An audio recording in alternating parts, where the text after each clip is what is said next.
अस्सलाम वालेकुम। मैं गुजरात सूरत रांदेर हसन चाचा का लड़का बोल रहा हूँ। मेरे पापा के साथ जो आप बीती हुई है वो बात मैं आप सबको शेयर करना चाहता हूँ। मैं आपको पहले से आपको सब डिटेल वाइज बताऊँगा कि इन लोगों ने कैसे हमको फ़ोन किया, क्या किया। सब में पहले तो कल 8:30 से 8:45 बजे के बीच में मेरे पापा को एक फ़ोन आया। बोले हसन चाचा कैसे हो आप नौकरी पे जाके आ गए। मेरे पापा ने बोला आज तो मैं नौकरी पे नहीं गया था। तो बोले आपने खाना वाना खा लिया। तो पापा ने बोला कि खाना खाया नहीं है, खाना आ चुका है लेकिन खाने की तैयारी है। तो बोले आपने नमाज़ पढ़ी और कहाँ पढ़ी। मेरे पापा ने बोला कि नमाज़ तो मैंने पढ़ ली। तो बोले कहाँ आपने नमाज़ पढ़ी, कौन सी मस्जिद में पढ़ी। मेरे पापा ने यूँ बोला कि मस्जिद है तो सरकार के कायदे मुताबिक जो बंद हो चुकी है, मस्जिद में मैं नहीं जाता हूँ। मैं क्या बल्कि कोई भी नहीं जा रहा है, मैंने घर पे ही नमाज़ अदा कर ली। उसके बाद उसने पूछा कि आपके पास अभी कौन कौन बैठा हुआ है। तो मेरे पापा ने बताया कि मेरी वाइफ बैठी हुई है और मेरा छोटा लड़का बैठा हुआ है। तो बोला आपकी वाइफ का नाम क्या है।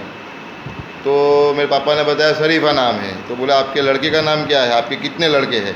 बोले मेरे 2 लड़के हैं, उसमें से एक लड़का यहाँ बैठा हुआ है जिसका नाम मोहसिन है और एक दूसरा बड़ा लड़का है उसका नाम मुनाफ है, वो घर पे है। तो बोले वो भी आपके पास आता जाता रहता है। तो बोले हाँ आता है, आपको मिलने करने तो आएगा ना। तो ऐसे बातचीत हुई। तो बोले आपकी बेटी कितनी है। तो बोले एक बेटी है। तो बोले वो आपके पास आई थी। तो बोले नहीं, वो ऐसे कर्फ्यू में कहाँ से आएगी, वो तो बहुत दूर रहती है, भरूच रहती है वो। तो बोले ठीक है चलो चाचा कोई बात नहीं, अब खाना ना खा लो, आपने हमारे से बात की बहुत अच्छा लगा हमें, और चलो मैं रखता हूँ फ़ोन, ठीक है चलो। ऐसे करके उन्होंने फ़ोन रख दिया। उसके ठीक 2 या 3 मिनट के बाद मेरे ऊपर कॉल आया एसएमसी का। मेरे ऊपर कॉल आने की वजह ये थी कि मैं एक सोशल वर्कर हूँ, जी भी हो, एसएमसी हो, पुलिस हो, किसी का भी कुछ भी काम हो मेरी वसाहत तक का, तो वो लोग पहले कॉल मेरे को करते हैं कि मुन्ना भाई अपनों को ये प्रॉब्लम सॉल्व करना है। तो ऐसे मेरे को बताया गया कि मुन्ना भाई एक प्रॉब्लम आई है आपके वसाहत के अंदर, हसन चाचा करके कोई है, उनके साथ हमारी मुलाकात करा दो, उनका केस पॉजिटिव आया है। तो मैंने बोला कि वो हसन चाचा तो मेरे पापा है। तो बोला कोई बात नहीं, आपके पापा है, वो भी अचंभे में पड़ गया। तो बोले कोई बात नहीं, मैं आपको 5 मिनट फ़ोन करता हूँ। तो वो भाई का 5 मिनट के बाद वापस फ़ोन आया, जो पश्चिम जोन के अंदर वार्ड नंबर 1 में एसएस है जिसका नाम राठौड़ साहेब है, वो वहाँ पे ड्यूटी बजाते हैं।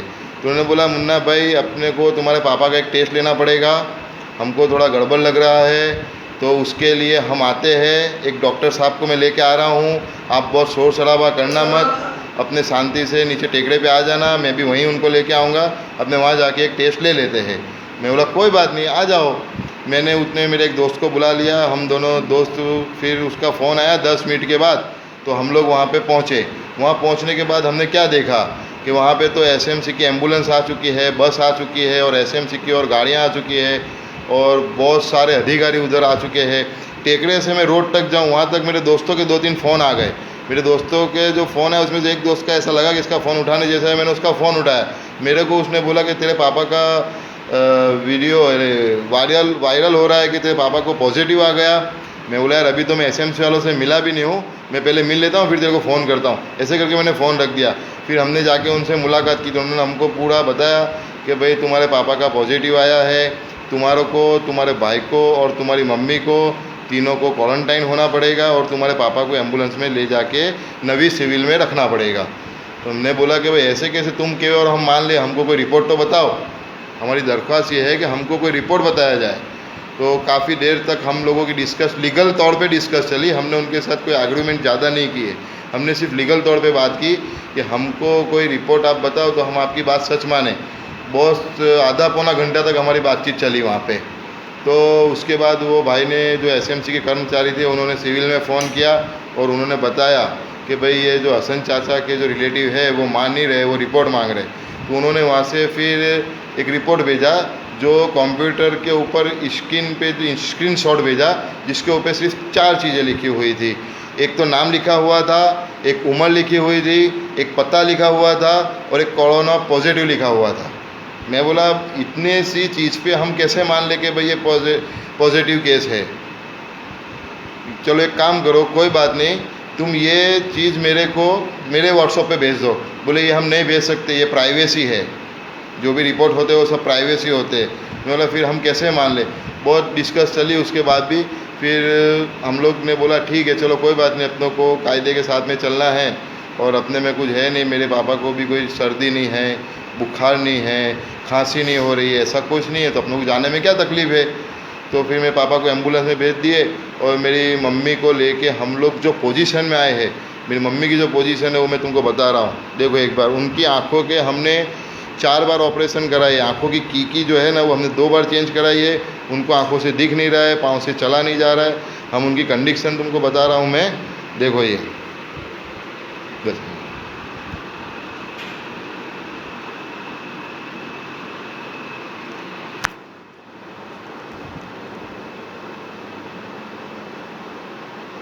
ये मेरी मम्मी है जिसको मैंने आपको बताया। तो इन लोगों को ज़रा भी रहम नहीं है। हमने उनको बोला कि हम लोग को अगर तुम चाहते हो क्वारंटाइन करना तो हम हमारे घर में भी क्वारंटाइन कर सकते हैं, जैसे हम पहले करते थे, उसको और परहेजी से करेंगे अगर आप चाहो तो। हम ऐसे भी जो घर में रहते हैं तो डिस्टेंस रख के ही हम लोग रह रहे थे।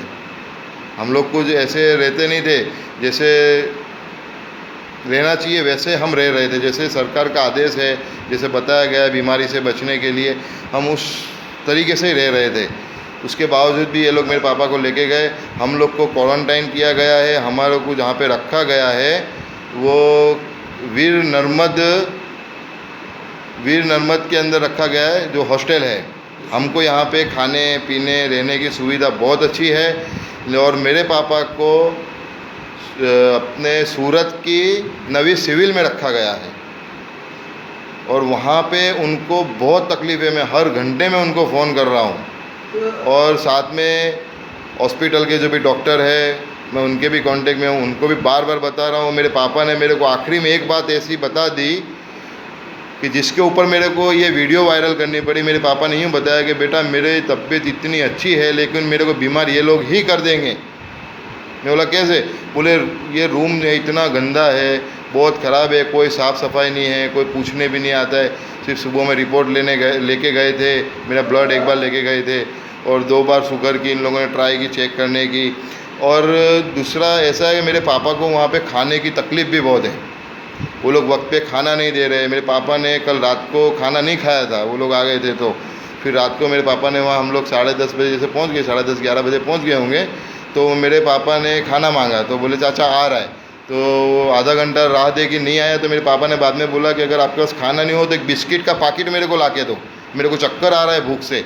वो भी उन लोग ने नहीं ला के दिया और 3 गोली भूखे पेट से मेरे पापा को पिला दी। अगर मेरे पापा को कुछ हो जाता है तो इसकी जवाबदारी किसकी रहती है? जो कि वो इतने, इनके अंदर जो वायरस दिखने चाहिए, इनके अंदर जो चीज़ें दिखनी जैसे सर्दी है, खांसी है, बुखार है, वैसी कोई चीज़ नहीं है इनके अंदर। वो आदमी मेरे को बता रहा है कि मैं एकदम नॉर्मल हूँ, लेकिन ये लोग मेरे को बीमार कर देंगे।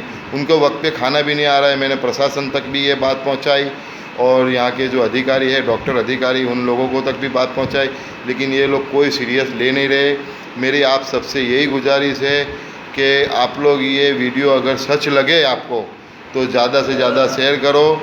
और क्वारंटाइन जो हमको किया हुआ है बराबर, हमारी मम्मी की जो तकलीफ़ हमसे नहीं देखी जा रही है, हमारी रिक्वेस्ट ये है कि हमको घर पे ये सब चीज़ें दी जाए, सेफ्टी दी जाए, ताकि हम हमारे परिवार के साथ घर पे डिस्टेंस रख के भी रहेंगे। हम जैसे हम पहले रह रहे थे डिस्टेंस रख के, ऐसे डिस्टेंस रख के हम रह सकते हैं।